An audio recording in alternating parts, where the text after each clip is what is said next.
सोलापूर शहरातील राज्य कामगार विमा योजना रुग्णालय सोलापूर येथे एका व्यक्तीने आत्मदहनाचा प्रयत्न केला आहे. नागेश प्रकाश शिंदे राहणार जुळे सोलापूर असे आत्मदहन करणाऱ्या व्यक्तीचे नाव आहे. आत्मदहनाचा प्रयत्न करत असताना आंदोलनकर्त्याला पोलिसांनी ताब्यात घेतले असून सदर बाजार पोलीस ठाण्यात नेले आहे. आत्मदहनाचा प्रयत्न का करण्यात आला हे अद्याप समजू शकलेले नाही.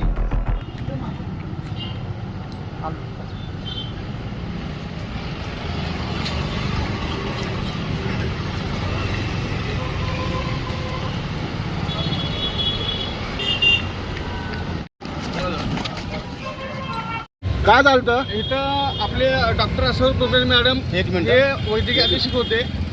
त्यांनी, मी त्यांचा ड्रायव्हर आहे, त्यांनी इथं म्हणजे सिस्टर ब्रदर मामा मोक्षांना नोकरी होण्यासाठी पैसे गोळा माझ्याकडे करत होते आणि मी त्यांना पैसे देत होतो. ते माझं